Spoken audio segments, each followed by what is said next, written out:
E weche mamoko ma wan godo ni paro mopogore medo mienjo e chenro mar yaro lai mar gach reru kata SGR kowuok Naivasha nyaka Kisumu kadhi Malaba, ka jopiny bende ogolo pachgi e chenro mar yaro ndara mawuok Rironi nyaka Mau Summit. Mago duto manyicha nopuodhi e limbe ma jatend piny Kenya William Ruto e piny China. E kinde ma jopiny chiwo pachgi, migawo mar gedo mag apeyni bende osechiwo duoko ewi penjo maende nopedhi gi seneta ma Kisumu Ngire Tom Ojienda ewi nonro motenore gi ndach reru mar SGR mawuok Naivasha nyaka Kisumu. E duokono mar chiw ma ochiw gi jatend migawo Davis Chirchir, oyangore ni Kisumu dhi yudo ber mathoth mar bedo gi tesende buora mag garino, kendo igeno ni odhi yawo ohala. Jafwambo marwa ma Kisumu Millicent Adhiambo ni kod ler mathoth. En chenro ma sani sirikal ni godo mar neno ni oyar lai mar reru kata SGR kowuok Naivasha nyaka Kisumu kadhi Malaba, kaachiel kod yaro apaya mar Rironi nyaka Mau Summit.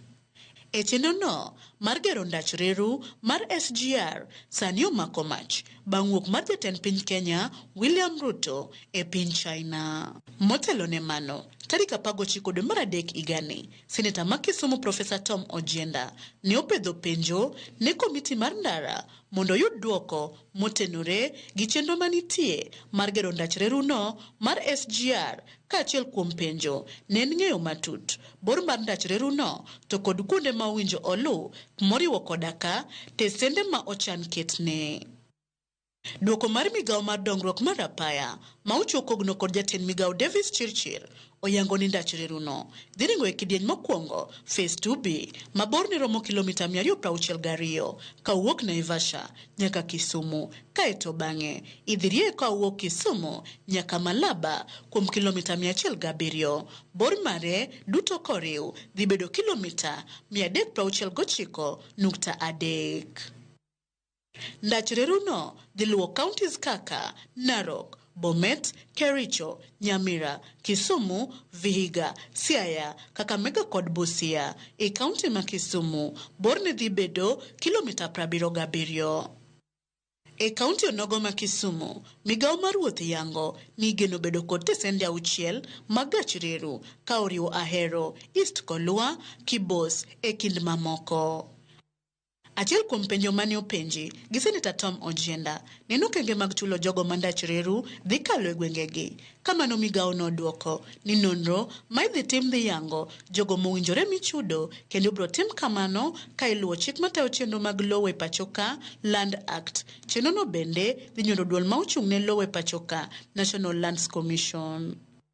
Kaluwore gi chenro gi, jokanyo e boma ma Kisumu ochiwo pachgi e wi okang' mar chulo ndach reruno nyaka Kisumu. Wach mar SGR nyaka Malaba en wach maber ma dhi konyo ohala dhi malo, to dhi miyo gik moko dhi piyo piyo. Watu wote watarudi kwa SGR, basi zitakuwa zinaumia, hizi magari ndogo ndogo zitaumia.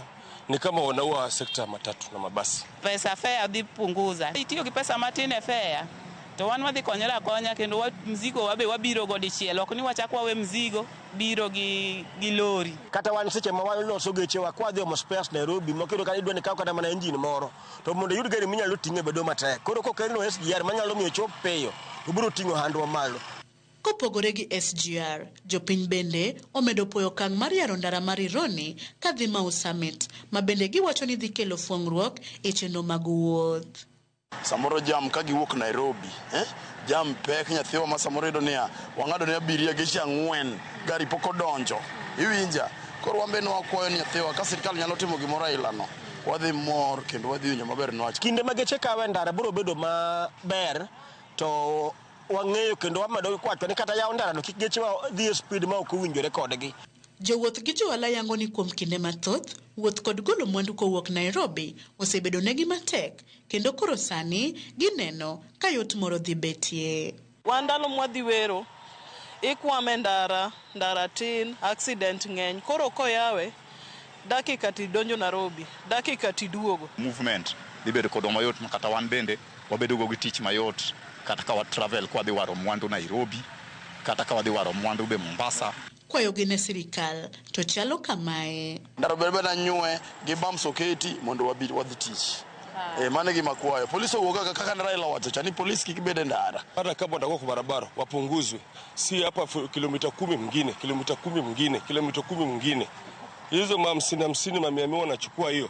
Inaleta balaa. Millicent Adhiambo, Ramogi TV.